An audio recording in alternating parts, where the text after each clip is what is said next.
Hello, hello. Hello, Tania, there you are. We are live and we are ready for our next show called Triggering Enlightenment, plugging out to plug in or to plug back in. That's an interesting one, isn't it? Like at some point we would have been plugged in. I guess a lot of this depends on our perspective. What are your thoughts on this title, Tania?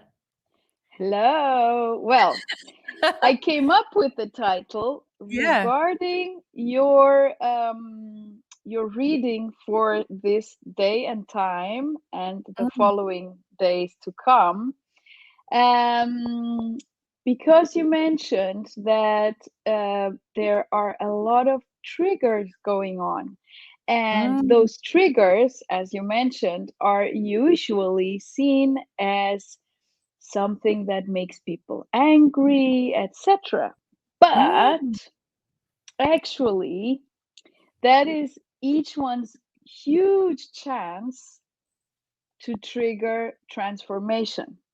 Yeah. Because once we manage to plug out from the trigger, that's why the title means that, to plug out from the trigger and plug into our deepest wisdom, the trigger no longer exists, and therefore we are no longer affected by that which seems to be making us get out of our presence, of our center, of our discernment, of our discerning wisdom.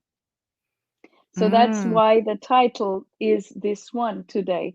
So it's not necessarily triggering enlightenment from the perspective of la-di-da, everything's very beautiful. Actually, on the contrary, now it's a very challenging time, and therefore the opportunity of transcendence is much, much bigger.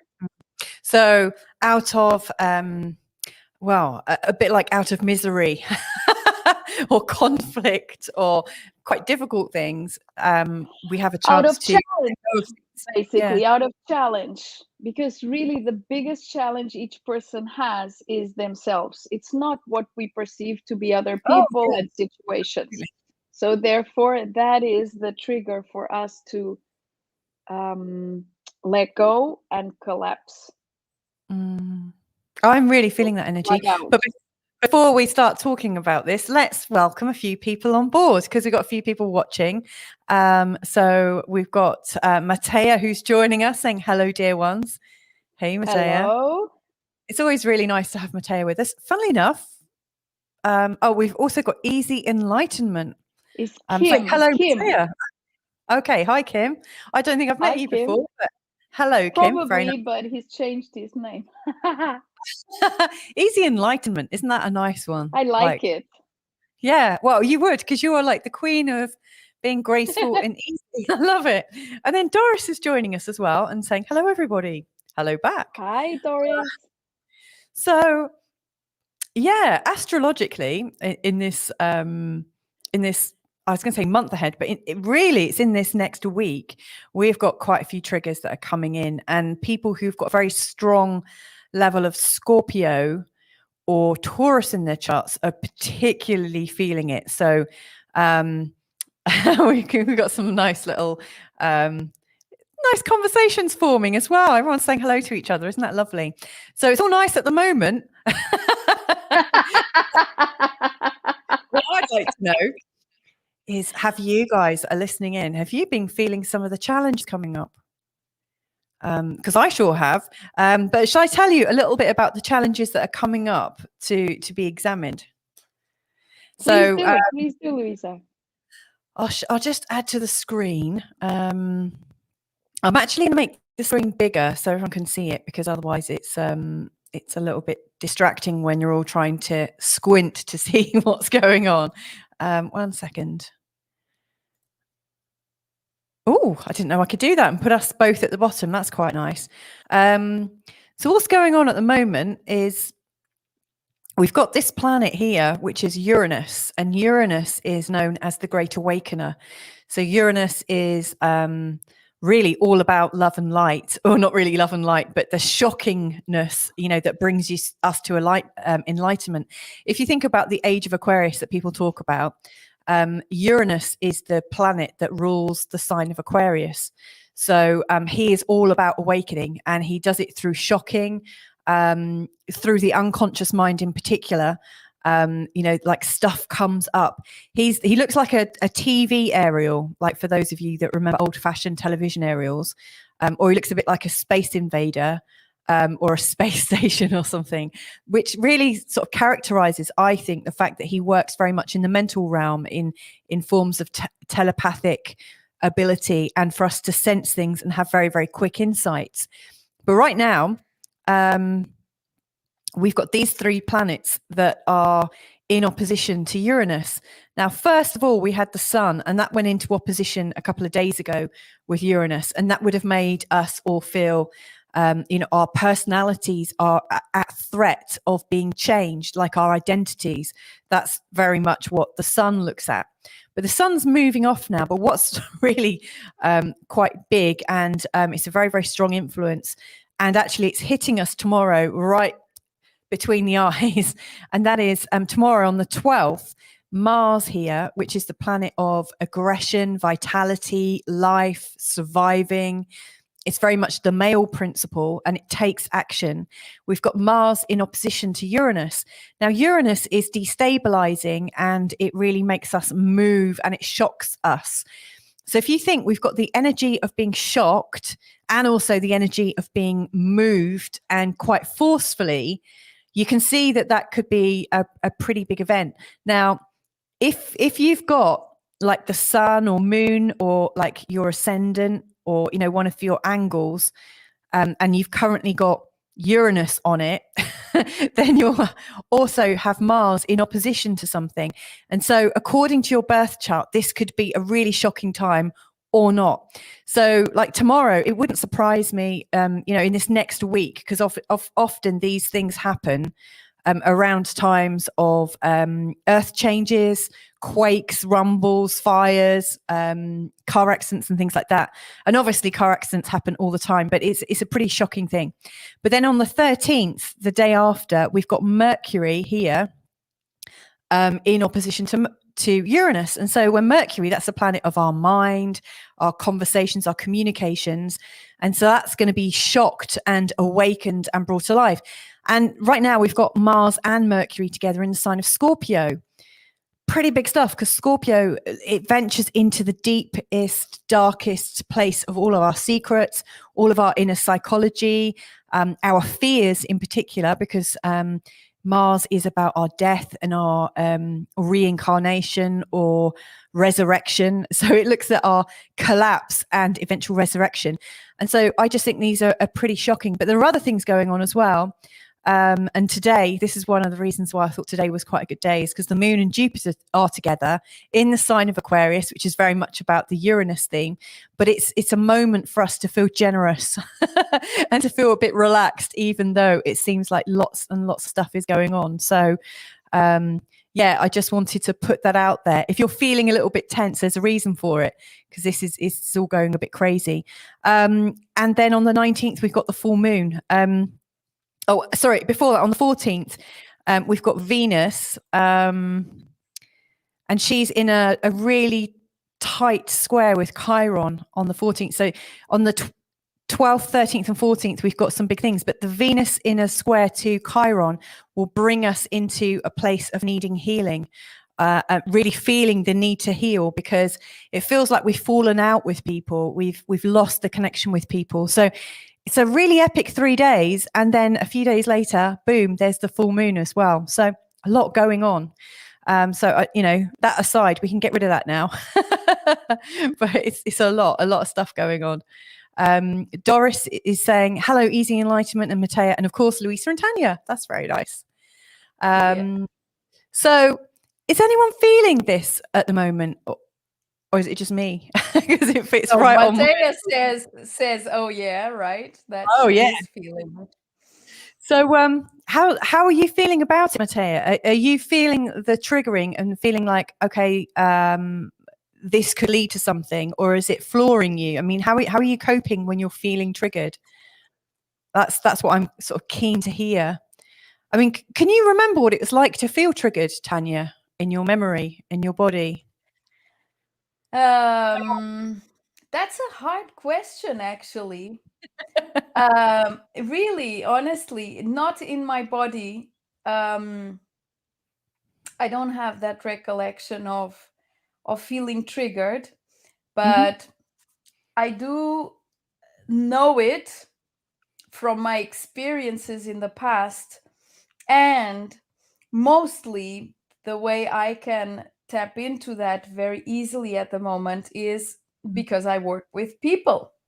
Yeah. And what is my main line of work is precisely holding a safe space for people to tap into precisely what they don't want to see, or precisely what they can't see alone, because it is simply hiding very well and does not show itself easily in the presence of only that person, herself or himself, because it doesn't trust. It doesn't trust the one who created it. Why doesn't it trust the one who created it? Because it's lying in the darkness by having been rejected, by having been put there because it couldn't be accepted at that time. So basically, what we generally call the dark side is, many times people see it as, oh my God, that is scary and bad and this and that and the other. And the invitation, and especially with this conjunction, all of this thing that you've been mentioning here, the opportunity is stop that once and for all. No, it's not the sum total of all that is bad. It's the sum total of all that you do not accept. And as long as you do not accept it about yourself, it will continue creating havoc in your life. Yeah. That's where the triggers lie. That's where they are hidden and they are not perceptible, and they show up and they create bombs all over the place just because they cannot be accepted straightforward. So I would say, just face it. Just face it like the bull coming towards you. Don't run away. It cannot kill you. It cannot annihilate you. We have come to believe that the darkness within us, or what we call the dark side, is gonna destroy us if we face it. But actually, it is the one that is going to die if it is faced. So it's the other way around. So that which is hidden in the darkness within us for not being loved, accepted, etc., and which was necessary to be so, because we could not deal with that in the moment those parts became separated. It's supposed to be that way so that we can get on with our lives. But then at some point, it starts knocking on our door and asking, okay, can I come in now? And instead of, oh my God, no, and going frantic and running around in circles and just, rejecting it. No, now is the opportunity. Stop, take a deep breath, sit down, be with yourself, no matter what is coming up. So for me, the way I've been perceiving it in these last, I would say even last 2 weeks, more intensely even, is that it's really hard. For me, it's really hard to work with people and that to get them to shut up, really, for the mind to stop making all of that noise, because the noise is so loud, that human survival self does not want to keep quiet. And so the person themselves feels that challenge that's so big that is sort of like, I want myself to shut up and I can't. It's like, it's that thing, and it doesn't work that way. You can't fight it. You can't fight it. So the warrior has been at its best in the last few weeks. And the invitation is that it can come forward and that you're not afraid to be killed, because you're not going to be killed. Wow. The warrior, yes, will have to surrender. Sooner or later, when it comes forward, it wants to surrender. It's just testing. Are you ready to let go of me? Are you really ready? That's why it gives up so much of a fight. Yeah. But just like everything else within us, as long as it's perceived as separate, it will not be able to stop doing whatever it does. It will remain playing that game. So the challenge has been really, for me, it's been like walking through a swamp with people. It's been really hard. Very deep stuff coming up. Yeah. Very, very deep stuff, which is great. So it's becoming easier and easier for whatever hidden secrets are in there to just boom, pop up into the surface. And then allowing that space of loving compassion has been the hardest thing that people find to stay in. Yeah. See? So it's like that constant shifting and jumping. Okay, I know this is it. I know this is what I want. I know I feel it. It's here. And why the hell can't I stay here? And my answer is just breathe. Just breathe.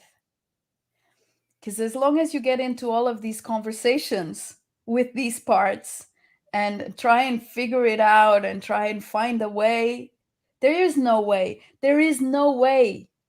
It's plugging out to stay here. Yes, that makes sense. It's like not going anywhere, you know? Yeah. Yeah. I mean, that was fantastic. I just want to say hello to our good friend Joanna. Hello. Yeah, I used to be a huge Buffy the Vampire Slayer fan. It's not everyone's cup of tea, but I used to really enjoy it. And I used to like the sense of storytelling because there was always something that really kind of resonated. And I remember there being one episode where she was poisoned with something and she could hear everyone's thoughts. And at first it seemed like a real gift. And within about an hour or so, she was locked up in a lunatic asylum because she could not turn off the upsets of other people. All she could feel was those upsets. And you know, I was thinking, I bet that's what it's like to be Tania. And then boom, you just answered the question because I was thinking that. Like, did you hear me thinking that question? And then think, yeah, you know, it must be really hard. Like in these weeks, it's hard, not in the sense that I sort of get attached to what people are feeling or anything, or feel sorry for anyone or anything like that. Not in that sense. Yeah. It's challenging because those aspects that people do not accept in themselves and that are hidden, they come all the way to me. And they just sort of hijack me. Like, hey, I'm here. And so I feel boom, like it's okay. And I just, okay, no, but yeah, you have to go back to where you belong, you know? I can't save you. Like lost spirits calling you or something. Exactly like that. Yeah. Because dissociated aspects, which are the ones that lie in the darkness, they are dissociated in such a way that they're not recognized, are like entities, basically. They behave like entities. Yeah. Yeah, they've got a whole life of their own, aren't they? Don't they? Yeah. We've got someone new to me. I'm guessing this is somebody that knows you, Tania. Yeah. We've got Simone joining, saying great 11 to all. Where are you from, Simone? Where are you based? Simone is in the Azores Islands at the moment. Oh, how lovely. Oh, but that's nice there. We've just come back from a drive with a family to Nazaré. And it was so moody on the drive over, like the sea mist. I never realized that the sea mist existed in the way that it does in Portugal, because we never really had that in the UK. Even though like there are there's an Atlantic coast in the United Kingdom. We've never seen the sea mist, but it was wonderful. And we had this really grounding food, like when you find, we actually went back to a restaurant we went to 4 years ago, and it's family owned. And there was this old grandma that looked like she was in her 80s, and she did the cooking, and it was cooked with love. Wow. It was just perfect, really plain, simple food, and it tasted divine. And it was just what we needed to just really feel back in our bodies and, so close to the sea. And I can't get enough of it. I had an experience yesterday, actually. So that would be things that people can do to deal with these times. Yeah. Precisely. Yeah. Going back to like roots. I mean, we don't really have roots here. But we went back to the first. But there is that sense. Like we visited yesterday. Oh Jesus! Yesterday was really challenging. I can say that. That with some of the people I'm working with, really hard fears came up, and for a part of the day it was okay. Breathe, move on, and then it settled towards midday or so. Then it started settling, but the morning wasn't easy with those challenging things coming up for people. That must be hard because, like, I know in the work that I do, I stop working when I start having personal issues. Like, I can't carry on working. I have to just stop. Yeah, because it doesn't feel right for me to be doing that. I have to get myself in the best mental state. But it must be, I mean, presumably you can always find yourself in the right mental state, but you must have times when you need to start working with people too. I have times when I really need to just not do absolutely anything with people.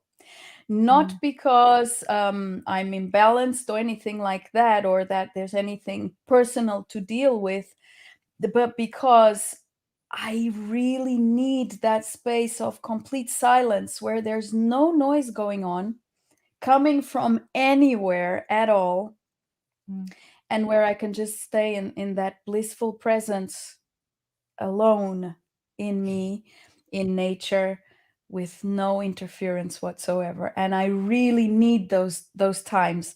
And actually I've been choosing that I will be having so a few days of silence in like about a week or so. So I chose well for the weekend of the 19th.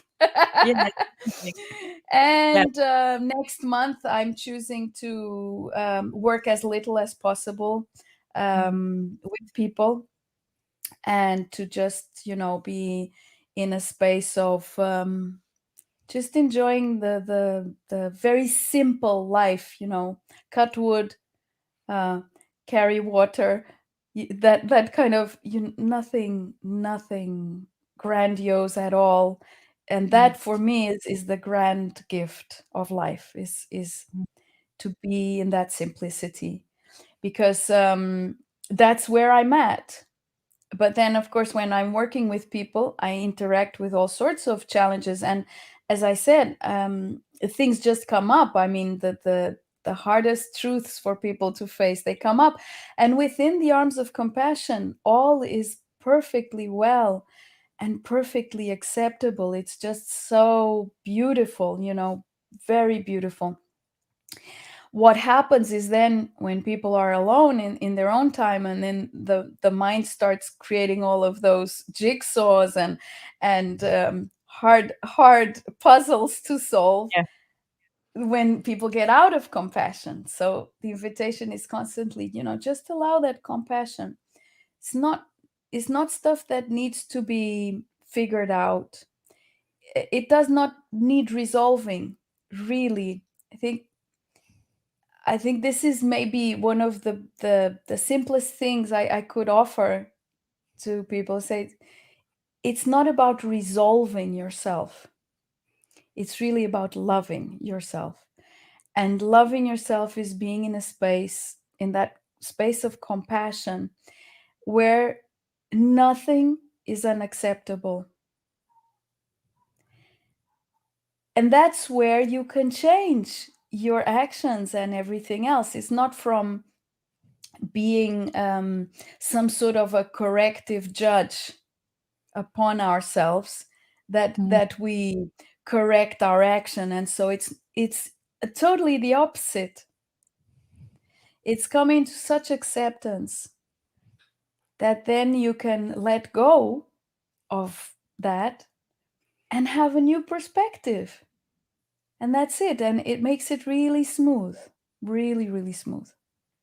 That's the invitation. But it's really not easy for most people. Yeah. It's definitely not easy for me. Yeah.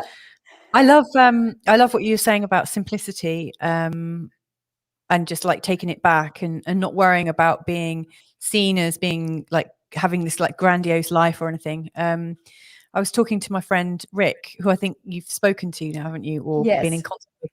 And he was saying that, you know, like one of the difficulties is we are thinking about enlightenment or awakening and wanting to be wise and wanting to grow as people and stuff. And actually, probably the most spiritual people on the planet are just the old ones that have just stopped.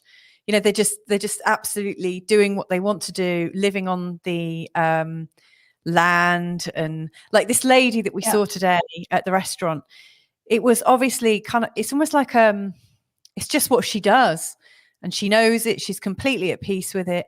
And like Carl was saying to me, what did you think of her? And I just said, I just wanted to pick her up and cuddle her. You know, she just looked so joyful in the simplicity of food for people, not like worried about whether she was judged for it or anything. She just looked completely at peace with what was and what is, and what fulfilled is. with what she can provide.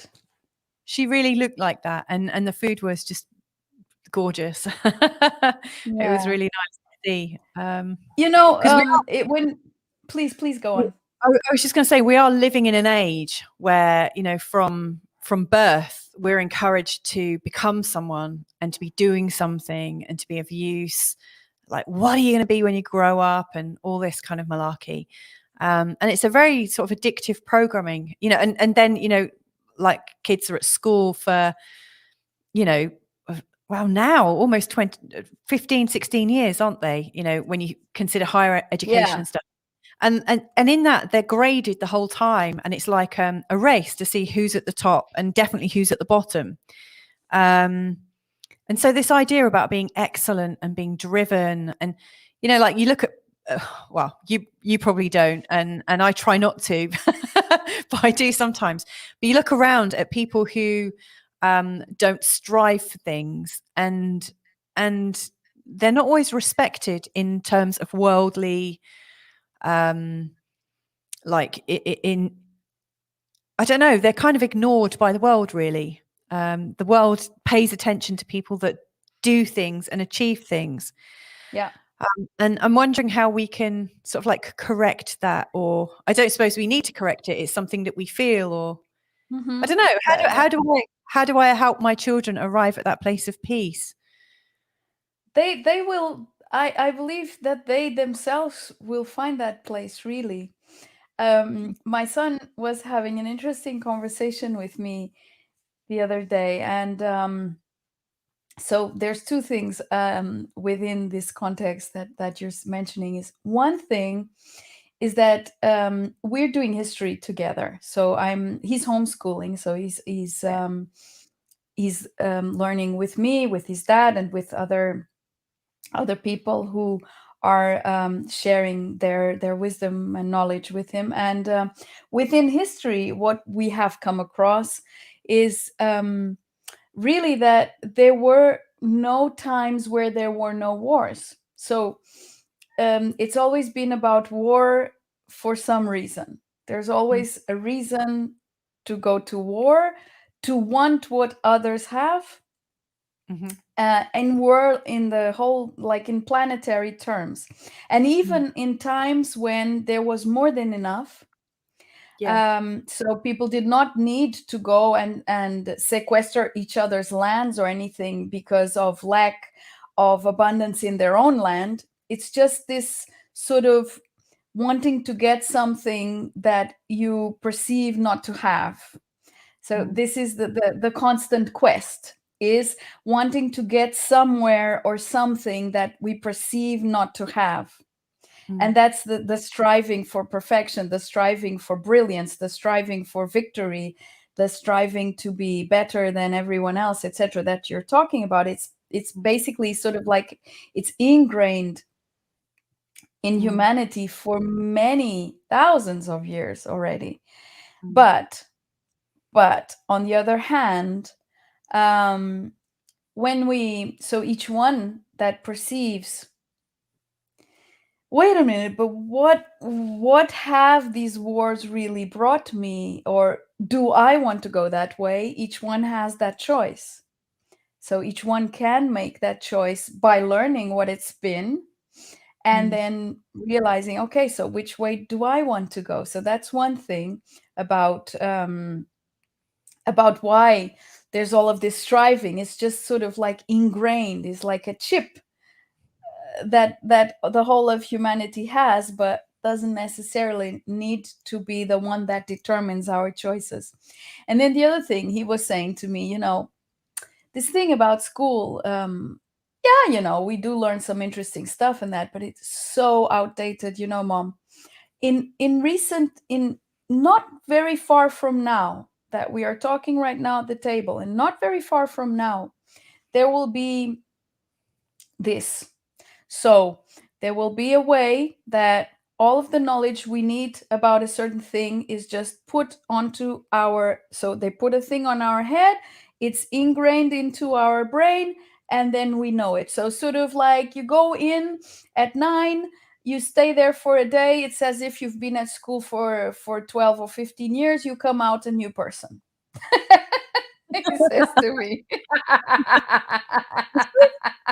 It's so much different than getting a download. You know how loads of people say, precisely. So it's not daft. It's not really a far-fetched idea, knowing the way technology is going and the possibilities that are available. Really, it's not very far-fetched. And he was saying, so what happens is in that day, time slows down and you have the perception that you're learning all of these things, but it's just downloaded instantly. And so that's it. And then you've got the knowledge you need and you go about your life, and it's pretty simple, Mom, he says to me. I mean, all this thing about school is really strange.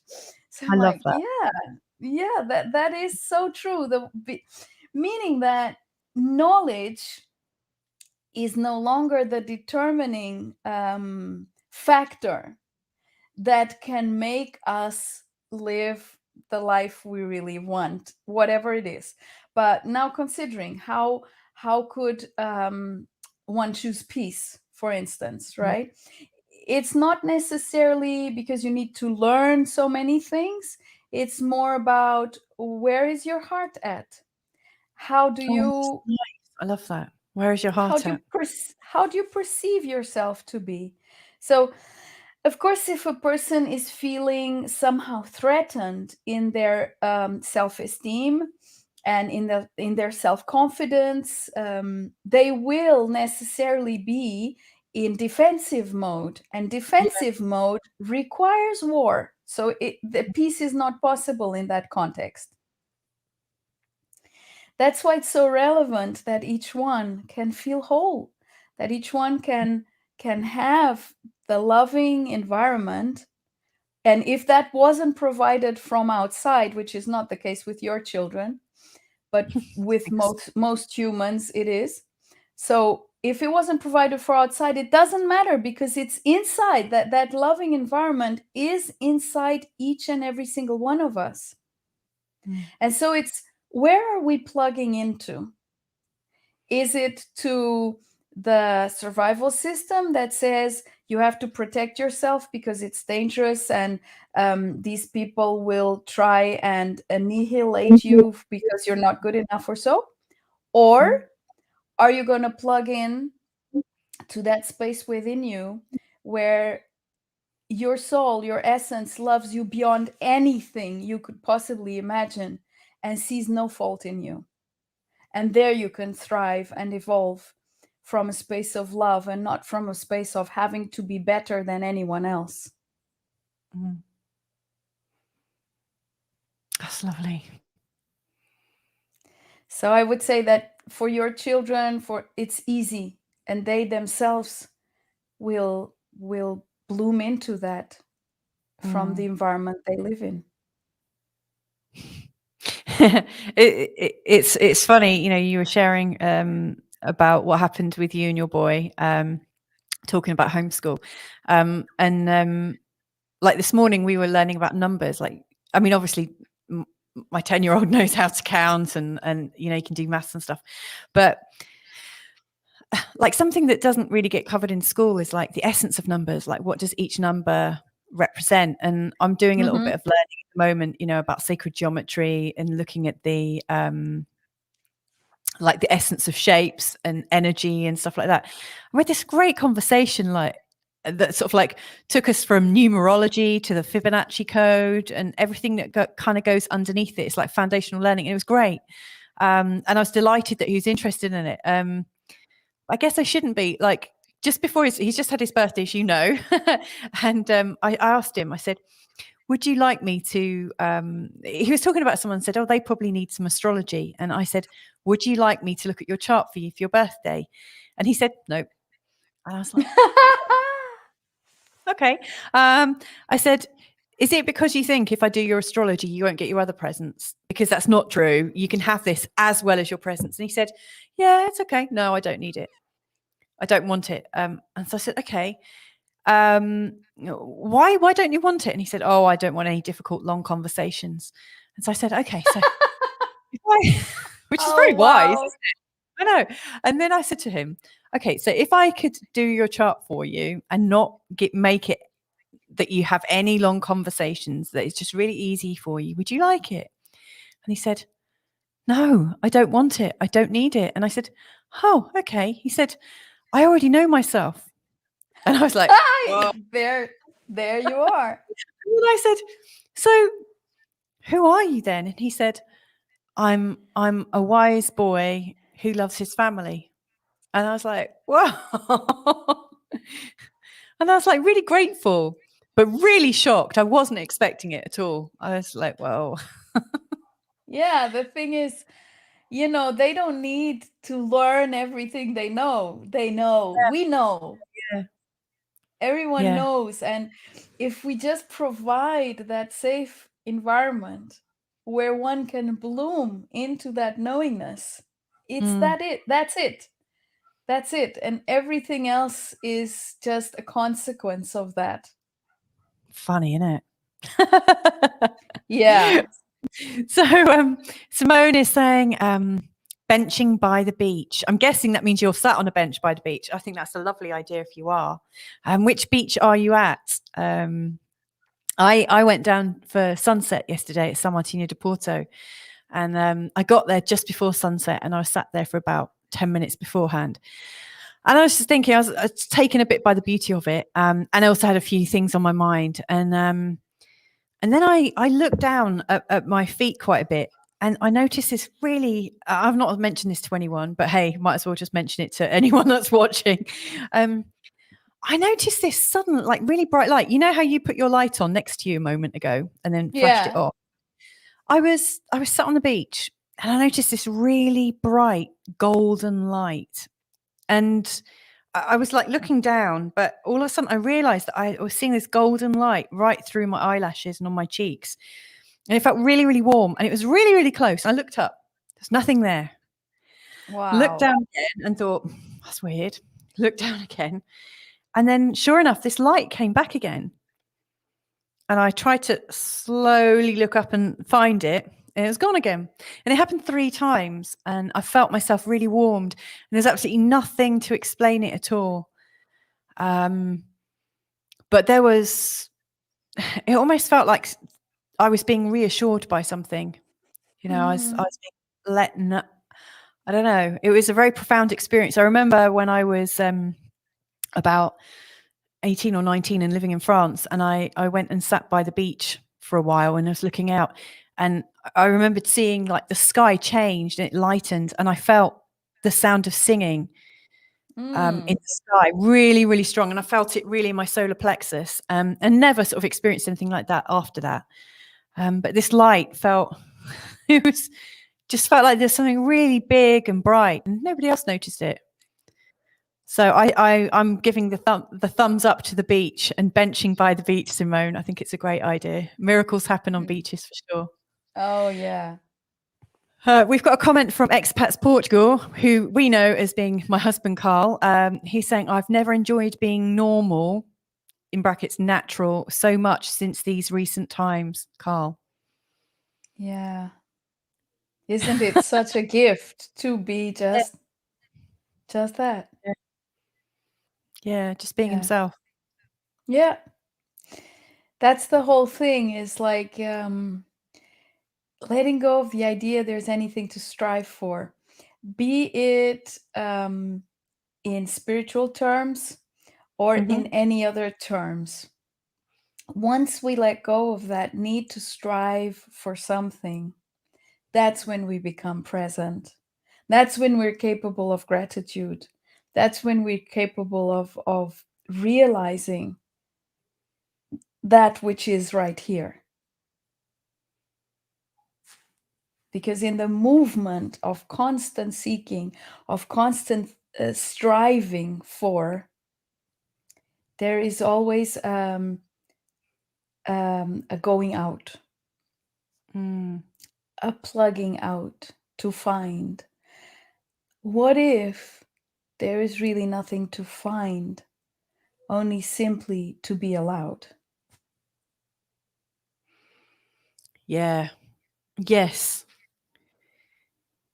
Yes. And when you were describing that, and I know what I'm like with my striving, I recognize that when you put yourself out there, you can't be in gratitude, can you, fully? You are, because you're always wanting something more that you perceive not to be here and now.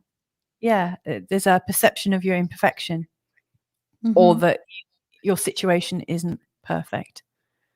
And even for people who are in this moment, because we're talking about challenging times right now, especially by the reading you provided, and I find that with people really happening. And even if the time at the moment in each one's personal life seems to be not so easy or not so like agreeable to stay, like to allow that thing, if you don't stay long enough in that moment, you can't really transform it into something else, because there's this need to sort of run away or avoid instead of receive and transcend. Yeah, I absolutely recognize that. So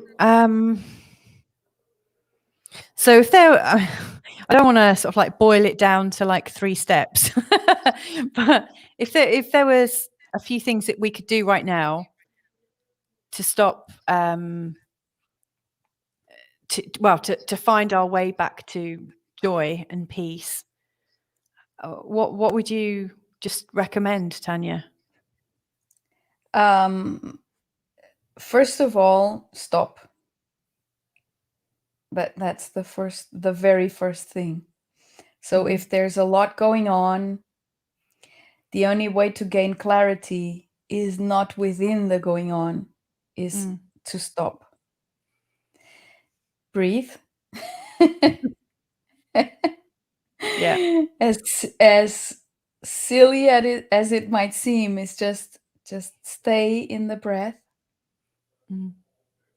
And from that staying, from that stopping, from that staying, allow yourself to sink deeper into the space where there is the necessary love, the necessary wisdom that provides that joy, that provides that peace. Because it is not about the situations that are going on outside. It is about oneself. And so if one feels very challenged with whatever is going on, well, then stop it for enough time to gain perspective and to then make a new choice and change whatever needs to be changed. I mean, going on and on and on and on and on, even though it's challenging, even though it doesn't make sense. Yeah. So when you kind of went through your awakening, and we've got something, I love this. So Partha is saying, stop, breathe, peace. Love it, Tania. That's Isn't it. that That's perfect? it. Thank you for that. That's just it. Thank you, Partha. So From India. Yeah. Thank you so much for joining us from India as well. Like, we've got people from all over, haven't we? Yeah. Different countries. So when you first went through your awakening experience, how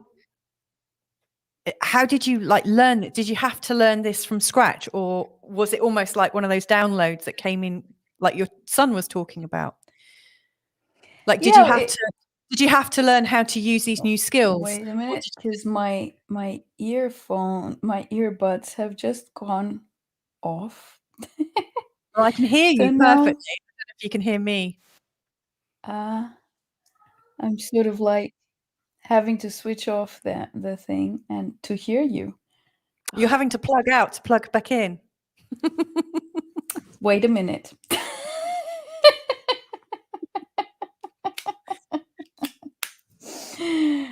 Okay, so Can you hear me? Audio. Internal speakers. Right. Can you hear me now? Hearing you. But can you hear me? Can you hear me now? Why?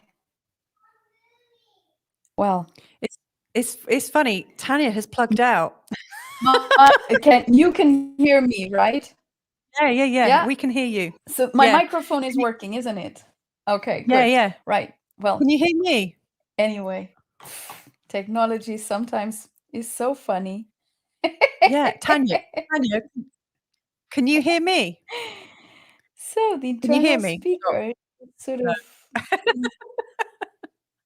deciding not to work. Anyway, so the awakening itself is like, for me, there's different stages. So the first awakening is the time when we start realizing, oh, wait a minute, it's not just this, there's more.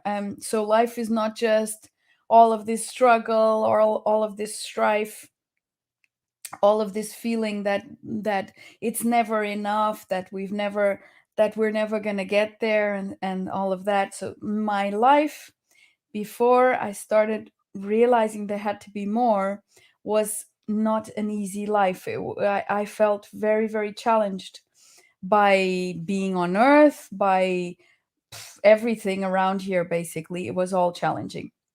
Yeah. Anyway, the first phases of awakening were realizing, oh, there's more, and then a long journey of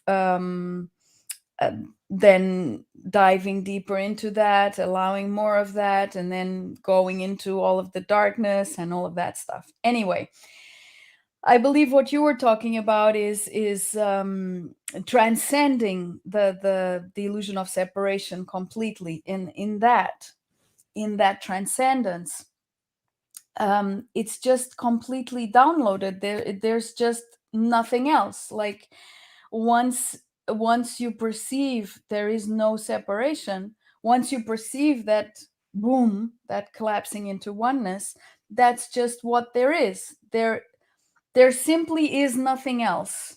That's basically how I could put it.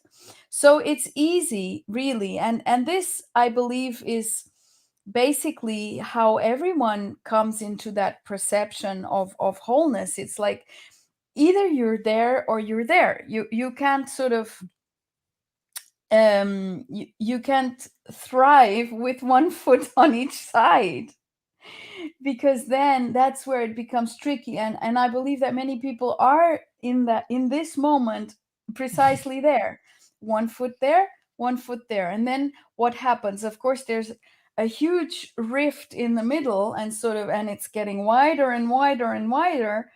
and either you jump to one side or you jump to the other, or you fall in between, which doesn't matter really, because the other day I put it this way: once you realize you are indestructible, you fall into your eternity. Wow. So if you're no longer gonna be afraid of being destroyed by whatever comes up within you, and whatever comes up within you is showing up in your reality. So it can be perceived as other people, situations, and so on, but that's always whatever is coming up within you. Once you realize that none of that can destroy you because you are indestructible, simply the physical form is mutable. Mm-hmm. But you, the wholeness of you, is indestructible. Then you just fall into that eternity that is nothing else but it. Right? So it's just a choice of where we want to be. In my case, it's no longer a choice in a sense, because I can't be in any kind of other kind of consciousness. It's just not. I can't perceive it as something that would seduce me in any way to want to be anywhere else. But on the way to it being really firmly just that, it's really constantly choosing where are you choosing to be in your wholeness. And I usually share this to be like a warm pool, like being in a warm pool where you feel completely safe and you can snuggle in there and know that all of the storms going on around you will come to this pool and merge and dissolve into it. So you're not the one that has to go to the storms to try and fix them, because you'll get lost on the way. It's the storms that come to you as you are no longer interacting with them. And you snuggle in that pool of warmth, which is your soul. It's like being in the womb of the divine isness, and which is mother and father all at the same time. And you're there, and you're not allowing yourself to be swayed by anything beyond that. Of course, you are aware the fear comes up, the rage comes up, this, that, it all comes up, and you do not deny it. And you say, yes, this is who I've perceived myself to be. This is me. This is my behavior. This is mine. And you own it. That's what I mean by realizing you are not destructible. None of those things can destroy you. None of the bitterness, none of the anguish, none of anything that seems overwhelming to the small human self can actually destroy you. That's why we keep on coming over and over again. So this realization that you're indestructible can really provide a sort of a sense of letting go, no longer needing to postpone, avoid, fight against, just stay. And I still can't hear anything. What funny thing. That's okay. So you can't hear me, but everyone else can. That's cool. Hang on.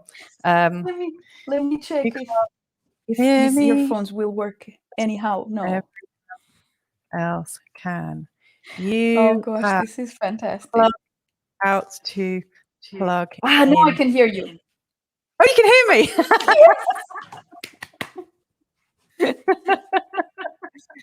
I was just saying that you plugged out to plug back in. That's it. Yeah. We've got a couple of really good things come in. So Nancy, that's a great name. I love the name Nancy. Yeah, yesterday I was feeling that my body being was craving really deep breaths the entire day, or otherwise I'd have felt really agitated. Wow. Isn't it great that you know to do that and that it releases the agitation? I love that. Yeah. Thank you. And then we've got, wow, you are indestructible. Fall into the eternity. Beautiful. Isn't that great? Yeah. You can't hear me. You I can't hear me. can. I can. Oh, I can hear you very well now.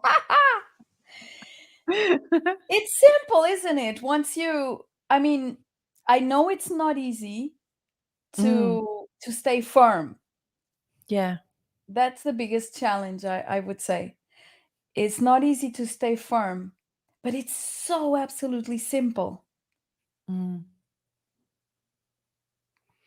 I don't normally do this, but if anyone has a question to ask Tania in the last few minutes, do you want to pop it down? Because Tania feels to me like an absolute wealth of, you just feel so pure and Oh, thank you. right now. I just wanted to, I hope you don't mind me asking that. No worries. Yeah, that's perfectly fine. We've got another amazing thing shared.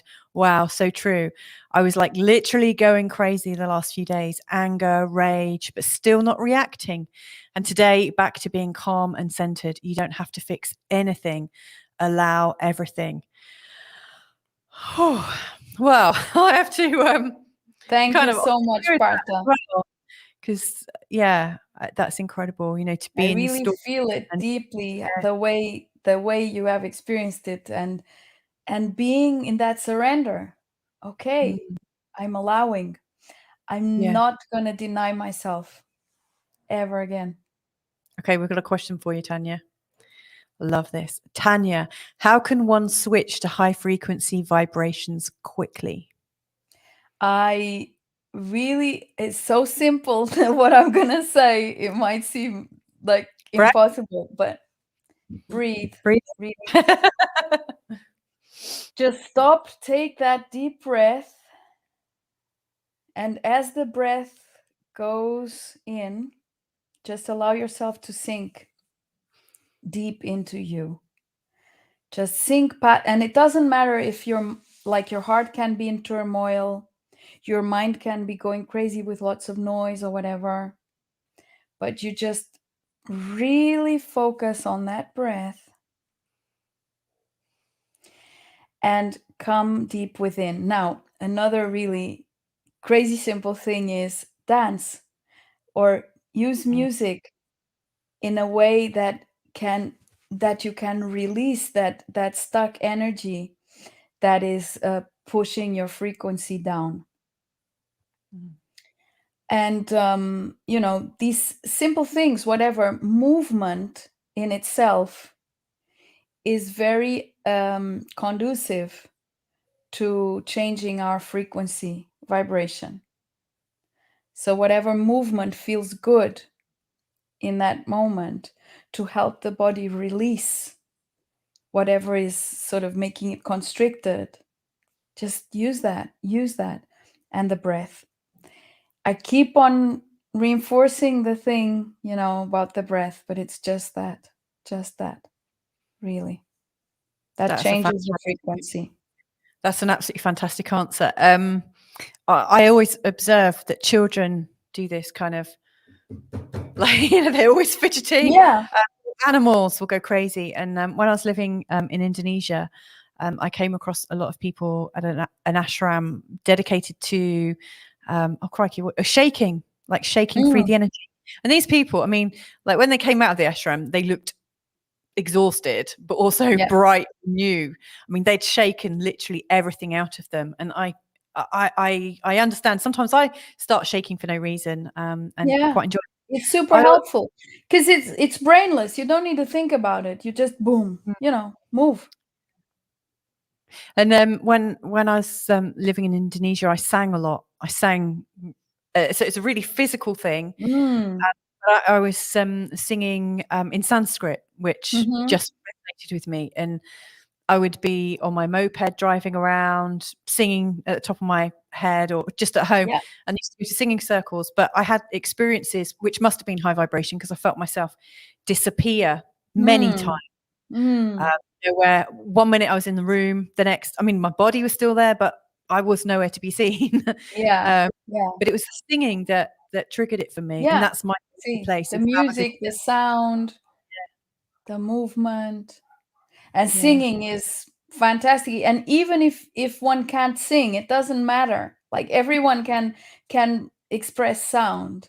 And when it's coming from deep down in your belly and it fills your heart and you feel that beauty from within, that changes frequency very fast. Yes. That's a great question. Thank you so much. Thank you very much, Partha. Parta's come back with something else as well. And Simone is just saying, yes, yesterday was very, very challenging. Breathing and space helped. Anger and rage too addressed to me, allowing and breathing through. Yeah. And Parta like is walking saying, through a forest. Yeah. So he's saying, well, breathing and movement, so true. Dancing. I'm now getting more signs to do both now. Thank you. And singing in Sanskrit and shaking, lovely. I can see you doing it now, Partha. Like, just get the groove on. Yeah. It's the soul has such a natural joy that as soon as we get into these things like dancing, singing, it's not that like going to a public place or anything. In your own space, you're doing it. No one's looking at you. You're not concerned about any kind of judgment or anything. You're just in that groove, in that zone. Boom, your frequency goes high. For me, another thing that really works is going for a swim in the lake. Oh, you love your swimming, don't you? Yes. And cold water brings the vibration level high fast. Yes. It's funny, when I was a teenager, I read this book about awakening and whatnot, and like different tips or hacks you could do. And I was sat in my bath and I pulled out the plug and I just let all the water drain out. And as it was draining out, all of a sudden you get very, very aware of where your own body ends. It's like when you're in the water, you're suspended by the water and kind of hugged or cuddled. And then, and this was, I just remembered it suddenly. It was one of the tips in this book that, if you're in a bath, sit in it while it drains out, and you get this sensation of knowing the full dimensions of your body. It really sort of gets you back in your body. I think you're much braver than me. I can't swim in cold water. And actually, interestingly enough, notice that many times people associate high vibration with going out of the body, and it's precisely the opposite. It's going back in. It's coming back into the body, being really fully present in it. We chose to be humans in a physical body on a physical planet. That's where we're supposed to be right now. Yeah, in our bodies. Yeah. Yes, it reminds me at times like this, I shut the curtains and make sure all the windows are shut. And then I plug in one of our phones, put Spotify on and put a 1980s playlist on for me and the kids. And we say, right, 80s disco. And everyone pop around. I do that here at home sometimes too. Do you? It's great. Put some funky sounds, whatever I like, and there. Bit of Earth, Wind and Fire, singing like top of my voice. It's great. So simple. Well, Parta's saying, let's do it. So, maybe another time. Matea, that's a great one too. You should have like a live link up disco where you all have music on in your own houses. You don't let everyone hear, but you all dance together. Yeah, like those silent discos that people have their earphones and each one's hearing their own thing. So, and Matea is saying laughter from the core. Absolutely, yes. There's this laughing yoga thing, right? And just also a thing that works is if one is finding it hard to get that laughter going, well, just go on and look at some short videos, some short comic videos, or read some jokes or stuff like that, and just find a way of getting into that mode. our favorite, Not I think. denying that you're feeling terrible, but just allowing that laughter to get you into another frequency, so then you can see what you're feeling without being involved personally in it. Yes. If we can't find the humor in things, we put on baby animal accidents, like baby animals on YouTube. There's loads of playlists dedicated to baby animals, and it's great. Like if you've got young children, Yeah. so it'll be like little kittens being all cute and then falling over all of a sudden, Yeah. and Yeah. we love it.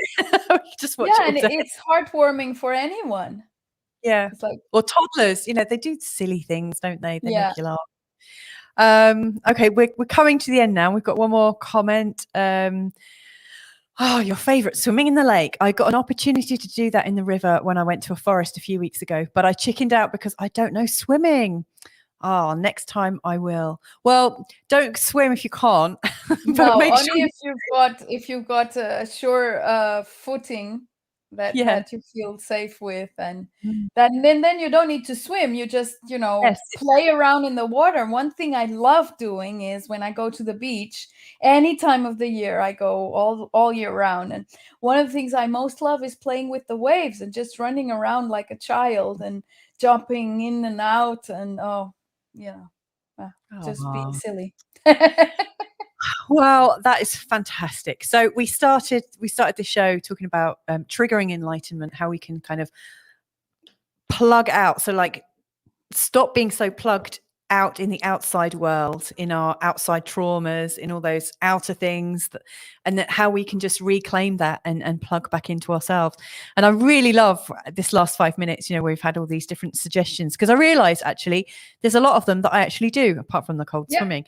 So there's a lot of practical things we can do, and it was all because of your amazing question, Parta. So thank you so much. Thank you, Tania. very much. Once again, thank you so much for sharing so deeply and being with us all and sharing. Thank you. It's such a these moments are moments also of elevating frequency. Yeah, they are. Yeah, and the intention behind it as well. Our intention to talk was to be of service and also to have a nice time. I think we've done that. I would say we shift the first thing is we're having a nice time and a nice conversation together, and that provides some kind of service, but that we are not sort of trying to shape or shift into any kind of format of any defined belief system or whatever. It's just sharing openly and enjoying the moment. Yeah, absolutely. Enjoying the flows of it. I was doing a wave thing because Parta's come back in and said playing around with waves, and I guess that is what we've been doing, isn't it, in our conversations, just playing around. Yeah. Right. Well, I think it's time that we go and play on our own in our own lives, and I need to reconnect with my family and also come back into me. So anyway, thank you so much to everyone that's joined us today. Thank you all. Part is saying thank you. Thank you. Do much to. I think it's thank you so much to both of you. Enjoyed it so much. In fact, literally lifted my frequency far higher than what it was when I joined. Well, that's definitely true for me as well. So thank you. For me too. It's really like it's that warm smile that's coming from the heart, Yeah, definitely. And Doris is saying, thank you all. It was a great realization that has happened, what has happened the last days within me. Yeah, me too, Doris. And it's funny, when I was talking, reading out Parta's comments and then yours, I changed my voice. I realized I went, thank you all. I gave you a hug. I hope you're okay with that, Doris. Thank you. Mateus saying thank you all. What a warm energy, like we're in a warm pool that Tania mentioned. Actually, I was really thinking about that warm pool as well. I think I might have a nice bath actually now. Pedro is saying thank you all. Thank you for watching. Pedro, for coming. And we got kisses as well. So I think on that one, let me just get our brand music so I can play us out. Whoa, yay. So anyway, thank you.